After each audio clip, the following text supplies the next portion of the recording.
And then when the relationship does end up splitting forever, it still hits you like a ton of bricks. And you're thinking, oh my gosh, my life is going to be different, because it is.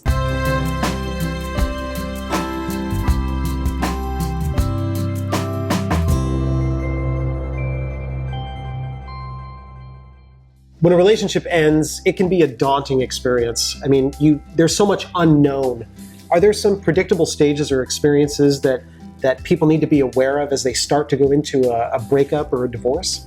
Well, absolutely. I think that a lot of people feel when they're starting to go through divorce or the whole process, they feel like what their experience is abnormal. There's the stages of grief. You're grieving the loss of a relationship. It is the same thing as a death, virtually, to somebody. You're experiencing the death of a relationship, the death of the plans that you had for the rest of your life. And so now you need to grieve the loss of that relationship and find a way to move forward and not stay stuck in that pain. Exactly. It's like you first start with kind of miscommunication starts. Yeah. And you have expectation. It's not met. And it's like, what's in it for me? Why am I here? I'm going to try to change you. You're not changing the way I want to. I'm going to try to change myself. It's hopeless. I can't do it. And sometimes I look at what is it that this person is exactly the same person. You're exactly the same person. And one day, you suddenly think about no longer having a future. And it's like, what happens that one day, which was different than the day before, because we've had the same kind of arguments. And I found with most of my clients is that day, we no longer have a future together. Like we strip the future in the hope, and then going from the miscommunications, that grief, and then somehow we bargain constantly. Like, if you just do this, if you just change this, I could take it, I could stand it, I could be here. And then it becomes, we're no longer a teammate. I'm on my own team, and now I have to protect myself. And then our partner is an enemy now. Our partner is an enemy. Everything they do, then I'm going to look at their intention and put a negative intention on top of it, and then hold myself, put a guard around myself, and not really. It's almost like secretly I wish that I could bring all these guards down. Secretly I wish you would appreciate me. Someday you will appreciate me. And then when you don't, I'll go through this kind of a powerlessness and hopelessness, and then attempt to say goodbye, and then the grief begins. People just get to that breaking point where they feel like, I just can't take anymore. This is never going to change. They get to that straw that breaks the camel's back, and it's just their breaking point, and they decide, I'm done.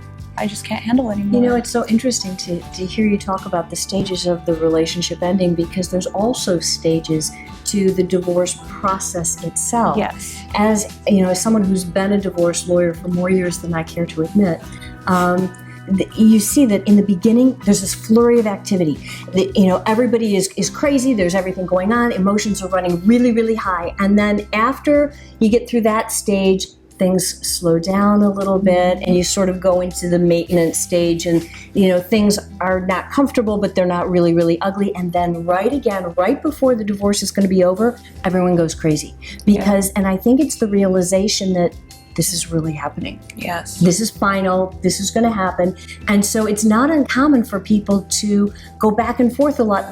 I've seen people the day they're in court say, I don't know. I don't know if I want to go through this, and walk out the door and not get divorced. So knowing when the relationship, when the emotions tend to happen, helps you get through the process a little bit. And it's almost similar to caring for a terminally ill family member. You prepare, and you know that it's coming, and you feel like emotionally I prepared for this step, so that when they actually do pass on, I'm ready, I'm prepared, I have a grip on what this final process is going to happen. But you can never fully prepare for that emotional reality. And then when the relationship does end up splitting forever, it still hits you like a ton of bricks.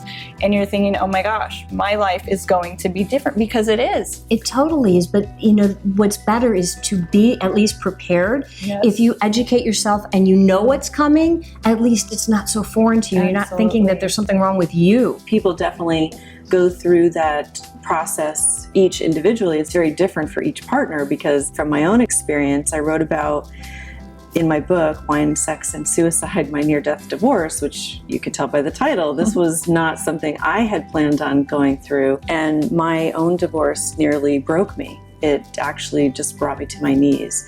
And I found from there, when you're just like splayed out with nowhere to go, but up, and you have to rebuild and start over. And it is a death, but from that death, you have a beginning. What I'm hearing everybody say is that divorce is not a destination, it is a process, and you have to go through it to get to it. And the it is the other side of your life. So go through the grieving, rally your tribe, and you'll find a brand new you on the other side. Mm-hmm.